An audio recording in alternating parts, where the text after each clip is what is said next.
पहला क्वेश्चन करने से पहले आप क्वेश्चन को ध्यान से देख लेना। क्वेश्चन हम कौन सा करने वाले हैं। तो क्वेश्चन हम करने वाले हैं ये वाला, जस्ट हमने अभी किया था, इससे अगला क्वेश्चन 4 वाला।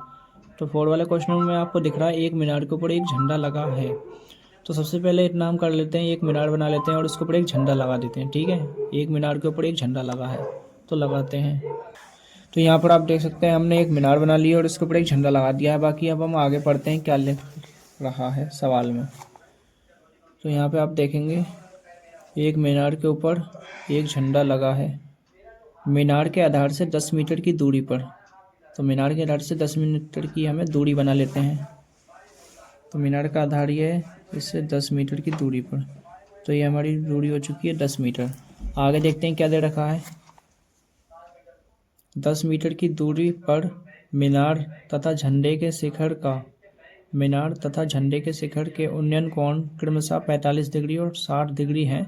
झंडे की लंबाई ज्ञात कीजिए। हमें क्या फाइंड करना है, झंडे की लंबाई, जो कि हमने मान ली x मीटर है। तो एक कोण तो हमें यहाँ से बनने को मिलेगा इस तरीके से, और एक कोण यहाँ से बनेगा कुछ इस तरीके का। ठीक है,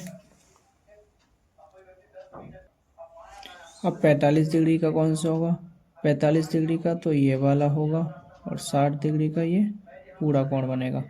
हमें निकालनी क्या है, हमें x की वैल्यू निकालनी है। इसे हम क्या मान सकते हैं, इसे हम y मान सकते हैं। ठीक है, तो सबसे पहले इसे कोई नाम दे देते हैं। इसे हमने नाम दे दिया a, इसे नाम दे दिया b, इसे नाम दे दिया c और इसे नाम दे दिया हमने d।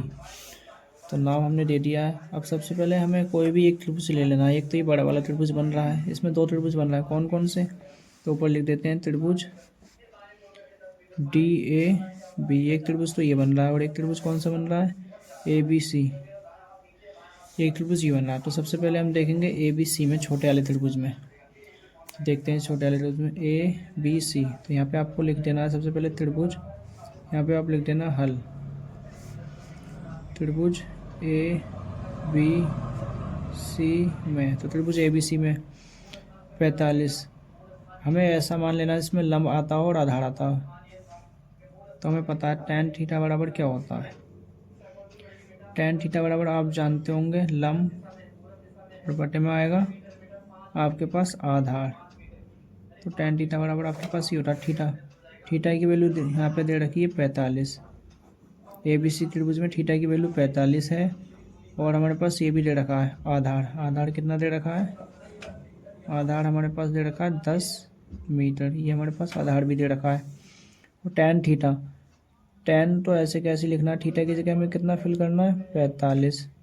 लंब की जगह हमें रखना पड़ेगा 22, क्योंकि वो कुछ नहीं दे रखा था, हमने 22 मान लिया था अपनी तरफ से। आधार की जगह हमें रखना पड़ेगा 10। tan 45 का मान कितना होता है, tan 45 का मान होता है 1। आप सारणी याद कर लेना।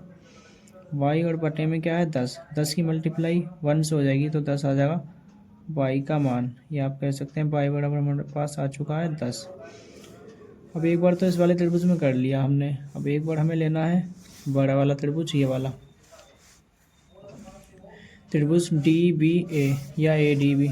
अब यहाँ पे आपको लिखना है त्रिभुज ADB में, त्रिभुज ADB में। अब त्रिभुज ADB में हमें कौन सा वो लेना पड़ेगा, हमें tan थीटा ही लेना पड़ेगा। थीटा की जगह आपको कितना रखना है, थीटा की जगह आपको रखना है 60। और लंब की जगह आपको कितना रखना है, लंब की जगह आपको रखना पड़ेगा अब x प्लस वाई। तो y की वैल्यू तो हमने फाइंड कर ली 10, और बटे में आधार तो सेम ही है 10। आधार दोनों के लिए सेम है, इस वाले त्रिभुज के लिए भी और बड़े वाले त्रिभुज के लिए भी आधार 10 ही रहेगा। tan 60 का मान कितना होता है, आप सारणी में देख लेना, √3 होता है। यहाँ पे x प्लस 10 आ चुका है, और 10 ये वाला, 10 की मल्टीप्लाई आप √3 से कर देंगे, तो यहाँ पे हो जाएगा आपके पास 10√3। यहाँ पे हमारे पास बचा x प्लस 10।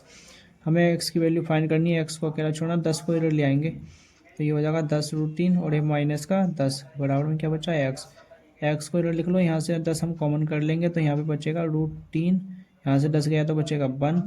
तो ये x की वैल्यू आ गई। अभी x की वैल्यू है क्या, ये झंडे की लंबाई, यही हमें निकालनी थी। यहाँ पे आप लिख सकते हैं अतः झंडे